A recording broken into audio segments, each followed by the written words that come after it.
Hi மக்களே, எங்கடா பஸ்ஸில் போகிறோன்றீங்களா? ஃபுல் வீடியோ பாருங்கள், அப்போ தான் தெரியும். ஆனால் இதுவும் பர்த்டே விளாக் தான். என்னங்க உங்கள் குடும்பத்தில் மட்டும் பர்த்டே அடிக்கடி வருது அப்படின்னு நினைப்பீங்க. முதல்ல வந்துட்டு ரெண்டாவது அக்காது, அப்புறம் ஃபஸ்ட் அக்காது சிறுவாபுரி கோயிலுக்கு போகலான்னு போனோம். அங்கே ஃபுல்லாகவே இடம் டெவலப் ஆகிடுச்சு. ஃபுல்லாக லேண்டு போட்டிருந்தாங்க. அதை தான் நான் வீடியோ எடுத்துகிட்டே வந்தேன். பஸ்ஸில் என் மைண்ட்டை சொல்லிகிட்டே வந்தேன், மகனே அம்மாவுக்கு ஒரு இப்படி இடம் வாங்கி கொடுறா, வீடு கட்டுறா அப்படின்னு. ஆனால் எனக்கு ரொம்ப நாள் சீரியஸாகவே இது வந்து ஜோக்குன்னு நான் சொல்லலை. என்னோடய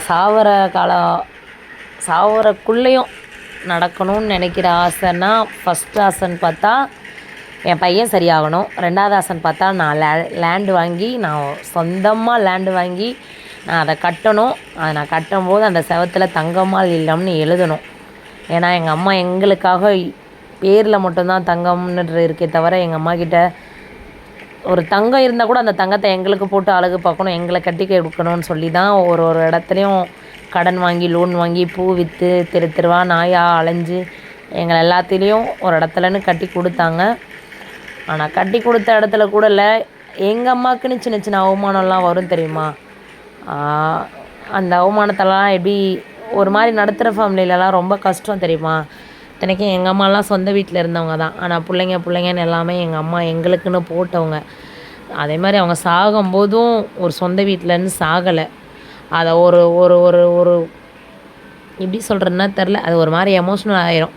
சரி, ஓகே, எங்கள் அம்மா ஆசையும் அது. இன்னொன்று, என் பையனை வச்சுக்கிட்டு நான் ஒவ்வொரு வீட்லேயும் அவமானப்பட்டு நான் காலி பண்ணுவேன். ஸ்பெஷல் சைல்டுனால் நாங்கள் வீடு விட மாட்டோம், அப்படி பண்ணுவாங்க.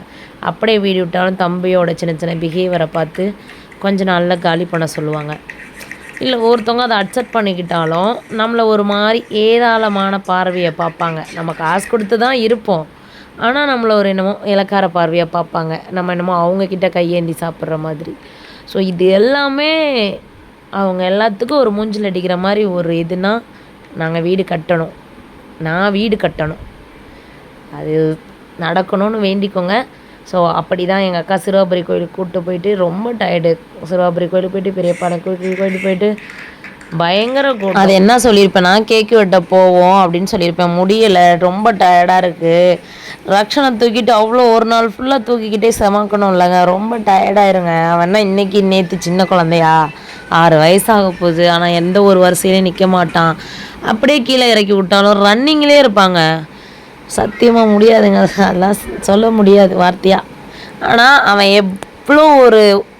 எப்படி அவன் நடந்துக்கிட்டாலும் அவன் என் புள்ள, எனக்கு அவன் தங்கம்தான், வைரம்தான். ஆனால் என்ன, நான் அனுபவிக்கணும் எல்லாத்தையும், அது ஒன்று தான். ஃப்ரெஷ்ஷப் ஆகிட்டு தலையை செய்விட்டு அக்கா வீட்டுக்கு கிளம்பி போயிட்டோம். இதுதான் ஃபஸ்ட் அக்கா வீடு. அந்த லவ் பேர்ட்ஸ் நிறைய பேர் பார்த்துருப்பீங்க, அது என் வீட்டில் இருந்துச்சு. ஒரு கட்டத்தில் என்னால் பார்த்துக்க முடியலன்னு ஒரு சூழ்நிலையில் நான் அங்கே கொடுத்துட்டேன். சரி நீங்கள் பார்த்துக்கோங்க அப்படின்னு.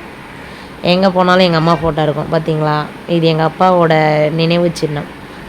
எங்கள் அப்பாவோட வருமானத்தில் என் பொண்டாட்டி ஃபோட்டோவை நான் உங்களுக்கு எல்லாத்துக்கும் ஃப்ரேம் பண்ணி கொடுக்குறேன். என்னோடய கடைசி ஆசை உங்கள் எல்லார் வீட்லேயும் நான் ஃப்ரேம் பண்ணி ஃபோட்டோ கொடுத்தது தான் இருக்கணும்னு சொல்லிட்டு 3 வீட்டுக்கும் ஒரே மாதிரி கொடுத்துருப்பாரு. எனக்கு எங்கள் அக்காங்களுக்கு. என் வீட்டில் மட்டும் எங்கள் அம்மா ஃபோட்டோவை என் மையன் அலங்கோலமாக ஆக்கிட்டான். எங்கள் அக்கா கேக் ஆர்டர் பண்ணிச்சு, பாவம். அது வசதிக்கு அதால் முடிஞ்சது. அது வசதிக்கு இதெல்லாம் பண்ணதுனாலே பெரிய விஷயம் தெரியுமா? அதுவே நான் திட்டுவேன். கஷ்டப்பட்டு மீன் விற்கிது, பூ விற்கிது, ஆனால் பிள்ளைங்கன்னு உயிரை விடுது. அந்த பிள்ளைங்க கொஞ்சம் மனசு வச்சு நம்ம அம்மா இவ்வளோ கஷ்டப்படுறாங்களேன்னு புரிஞ்சு நடந்துக்கிட்டால் கூட போதும்னா, இப்போ உள்ள பிள்ளைங்களுக்கெல்லாம் நாங்கள் பண்ணுற ஒரே அட்வைஸ் அதுதான். பெற்றவங்களோட கஷ்டத்தை புரிஞ்சு நடந்துக்கோங்க. என்ன தான் 1000 தான் ஃப்ரெண்ட்ஸுன்னு ஜாலியாக இருந்தாலும் நாங்கள் எல்லாமே அப்படி ஜாலியாக இருந்தவங்க தான். ஆனால் எங்கள் அப்பாவை எந்த இடத்துலையும் நாங்கள் தலைக்குனியும் விடலை. எங்கள் அம்மா அப்பா கஷ்டத்தை புரிஞ்சுட்டு நாங்களும் ₹1 அவ்வளோவா செலவு பண்ண மாட்டோம், வேலைக்கெல்லாம் போனோம். நான் இப்போ இருக்கிற பிள்ளைங்க வீட்டு வேலையை கூட கை மாற்றிக்க மாட்டுதுங்க. ஸோ ஓகே, அட்வைஸ் பண்ணாலும் பிடிக்க மாட்டுது. அப்படியே கேக் வெட்ட ஆரம்பிச்சிட்டோம். அதில் அந்த பட்டாசு மாதிரி இருக்கும்ல, ஜிகினா பேப்பர், அதை உடைக்க முடியாமல் ஆளுக்கு உடைச்சி ஃபன் பண்ணிக்கிட்டு இருந்தோம். கடைசியில் லாஸ்ட்டாக எங்கள் அக்கா பையன் அவன் கேக் வெட்டும் போது உடப்போன்னு மாற்றி உடைச்சா உடைக்க முடியல. அதுக்கப்புறம் அவனே கேக் வெட்டிட்டு அவனே உடச்சிக்கிட்டான். ஆனால் ஒரு வருஷத்தில் இந்த மாதிரி ஒரு 2-3 டைம் இப்படிலாம் மாற்றி அக்கா பிள்ளைங்களுக்காக பிறந்தநாள் வரும் போதெல்லாம் ஜாலியாக இருக்கும். ஜாலியாக இருக்குன்றதை தாண்டி பிள்ளைங்க எல்லாம் ஒன்று சேருவோம்ல, சொந்தம்லாம்.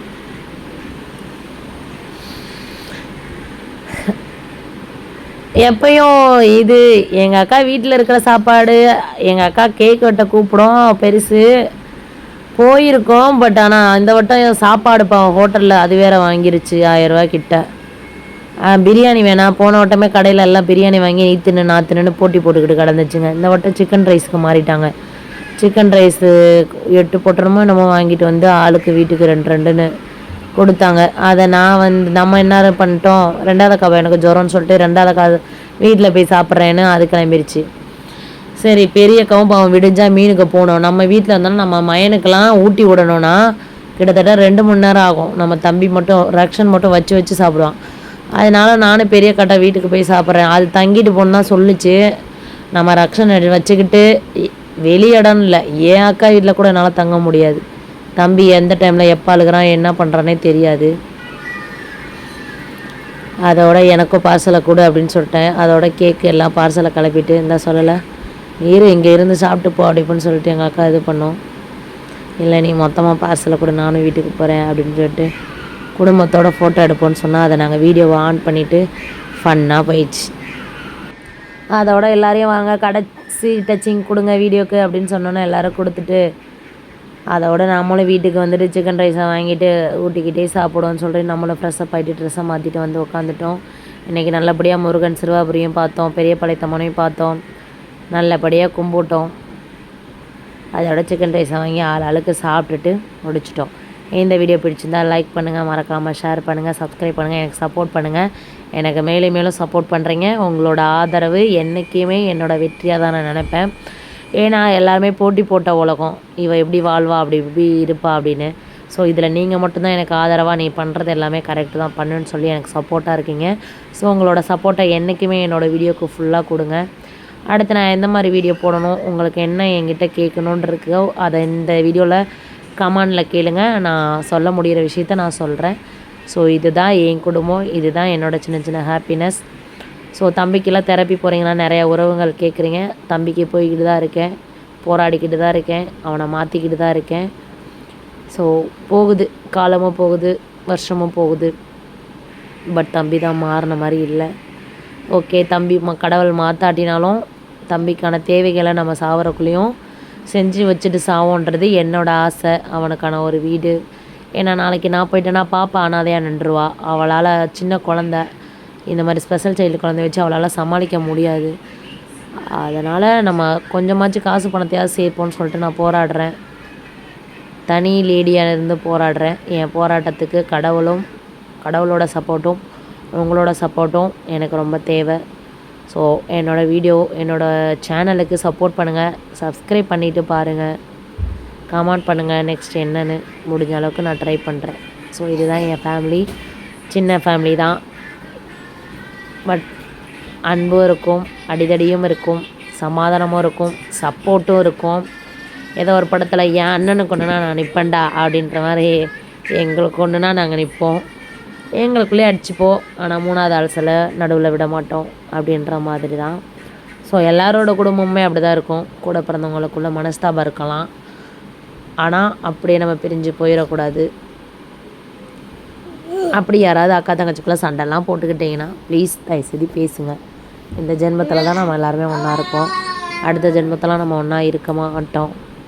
எல்லாருக்குமே தெரியும், நீ போராக சொல்லாத அப்படின்வீங்க. ஸோ ஓகே, நான் வீடியோ முடிச்சுக்கிறேன். பாய்.